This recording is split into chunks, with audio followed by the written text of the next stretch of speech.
This is my review of Lecture 17, Orthogonal Matrices and Gram-Schmidt. So first, I will introduce about the term orthogonal and orthonormal. So these are the properties. So we will begin with the letter Q here, which denotes orthogonal and orthonormal vector. So Qi transpose Qj will equal to 0 if I is not equal to j, and this is what we have learned so far about the orthogonality, about the vector being perpendicular, and the vector will equal to 1 if it's being projected into itself. So Qi transpose times Qj is equal to 1, which is in this case is the new one here. Also, this is will be the unit vector. So a unit vector is a vector that is a length of 1. So let me give you a quick example. So let's say our Q1 here is 1 to 1.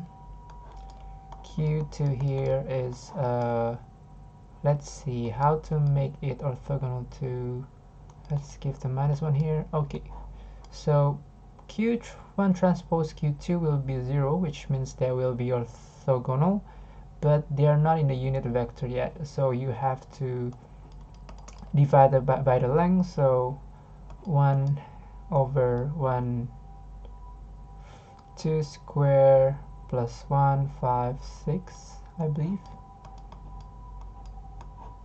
and then this one will be 1/3.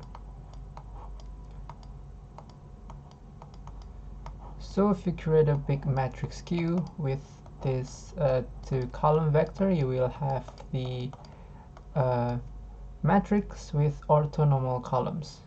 So there is a little bit of confusion in terms of the naming itself, which also brings me to my second point here. So when this is rectangular matrix, so the book also called this one matrix with orthonormal vector. But let's see another properties. So this actually follows here.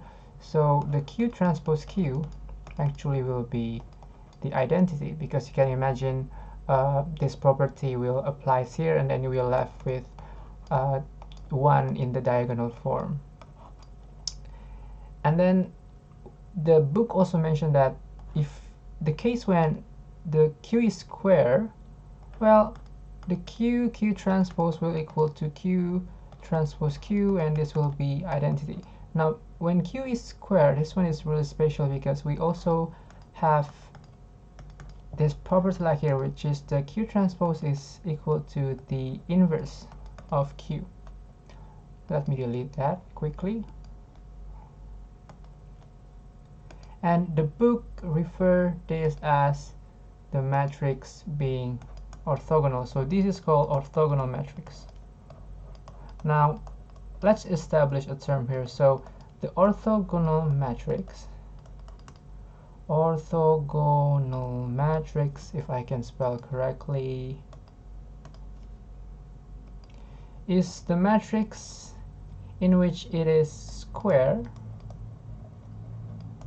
and it has a unit vector. So they are also orthonormal. So the book says orthogonal matrix will imply these two properties in the matrix Q. That's it for the first part.